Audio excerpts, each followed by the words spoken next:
All right, so Math 1111, quantitative literacy, we begin statistical reasoning. But before we do that, let's talk for just a moment about our last test. Grades were all over the place. There were some very poor grades. There were some excellent and outstanding grades. And I believe that so much of it relates to preparation because performance is a function of preparation. If anything, through all of my years of schooling, through which I did extremely well, but there was a time when I didn't do that well because I didn't prepare that well. But then I learned how to prepare and I did extremely well through college, through a career teaching, through professorships, through everything else. What I have learned is that performance is a function of preparation. Kids don't get into schools like CU when learning for them is difficult. They get into a school like CU because they've proven that they can learn. Now the question is there will there to learn? And I have mentioned multiple times just how important it is for you to prepare by using that pretest that I give you. And there were some grades that were low enough that there's no way in the world that the students who took the test did the pretest and worked the pretest. And if you're doing the pretest and you realize you're not getting questions right, that's when you seek help from me. You reach out. I know that I mentioned to the whole class that you can come to office hours for help. You reach out to friends if the office hours aren't convenient, but you find a way to get in there and to prepare thoroughly. Now, I forget if we have 1 or 2 tests left for the rest of the year in addition to our final exam. But it seems to me that more than likely the same students who didn't prepare for the test are the same students who haven't been doing their homework and their class participation work. And if that's going to be the case, then you're in danger of failing, and we don't want that to happen. On the flip side, there are a lot of people who have been doing their work and who have been preparing thoroughly, and it's obvious by their grades and how well they're doing. Keep in mind that those participation assignments work out not only to your attendance, but basically they earn 10% of your grade for the semester. So if you're doing all of them, it's like getting 10 out of 10, which can pretty much push you from a B to an A or a C to a B, or possibly from failing to passing. So you want to make sure that you get those done. Even if you make up the assignments and they're marked as late, you at least get partial credit for them. All right, so now on to the time of year. The last week of classes is basically the last week of April. And the last week of April, we get a hatch up here called the Hendrickson hatch, which creates some great fishing for brown trout like this guy. And it really means that the end is close because we're about 45 or 50 days away from the Hendrickson hatch, which means that we're about 6 weeks away from the end of the market period. And this is your week off, so when you get back for this, we'll be about 5 weeks away from the end of the semester. So you really got to turn it on.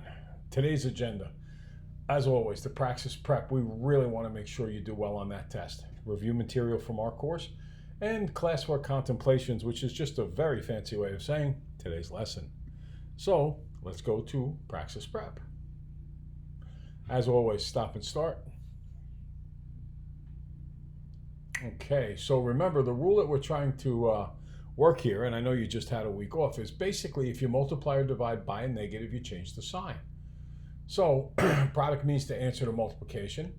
The rules for operating with integers can be confusing for a lot of reasons, the biggest one of which is that they all start off with these same beginnings and then they change the rule based on the operation. And my experience is it can really bother kids, and you need to take some questions on this test and be prepared for some questions that don't necessarily allow you to use a calculator. So an easy way to understand multiplying and dividing is that if you multiply or divide by a negative, you change the sign.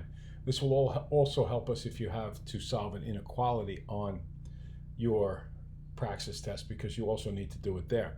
So here I'm multiplying by a negative, so 2 times -1 makes -2. Here I'm multiplying by a positive, so I started with a negative sign, the -2, so it stays -8.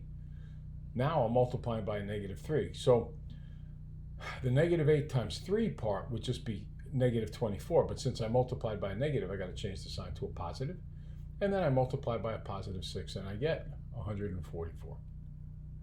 Okay, next up, stop and start.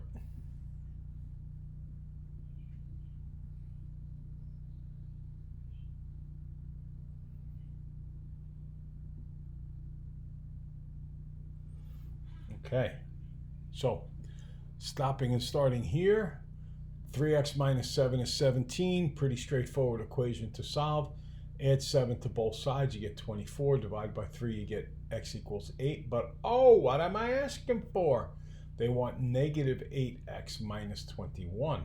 So negative 8 times x, which was 8, is negative 64, minus another 21 makes negative 85. There's the answer. Ding, ding, ding. Next up, stop and start.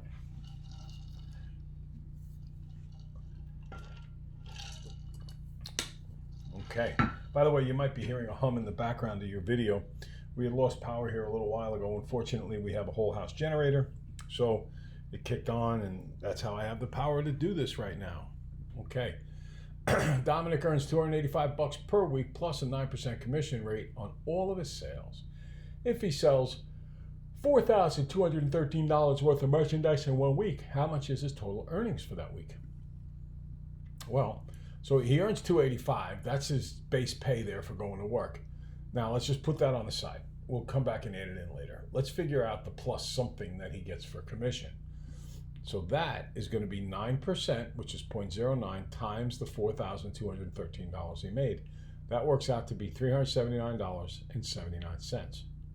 Now to that, we add his $285 base pay.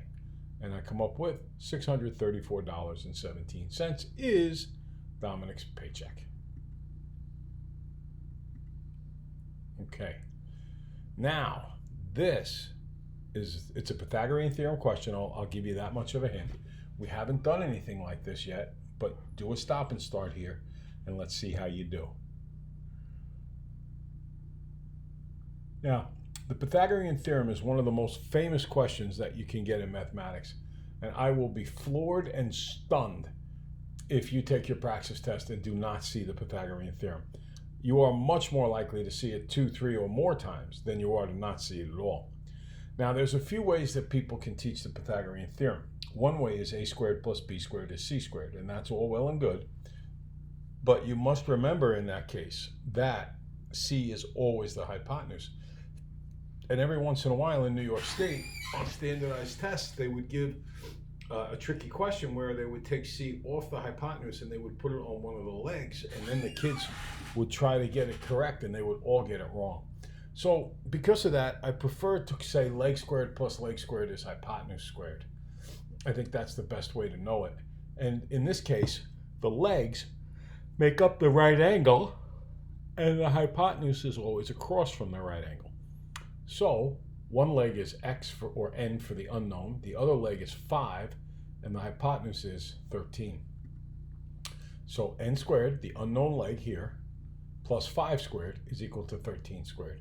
Now it's just doing some calculations. N squared plus 5 squared is 25, right? Not 10. 5 squared means 5 times 5, not 5 times 2.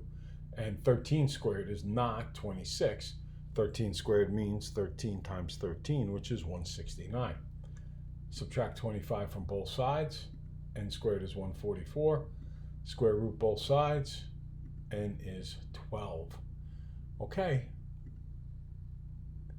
Another one, just like, well, not exactly like, to tell you the truth. There's a subtle difference, but try this one.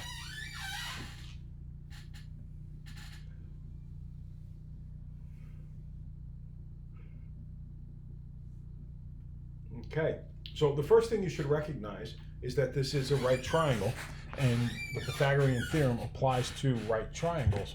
So whenever they give you 2 out of the 3, leg, and hypotenuse, that's when you're looking to use the Pythagorean theorem.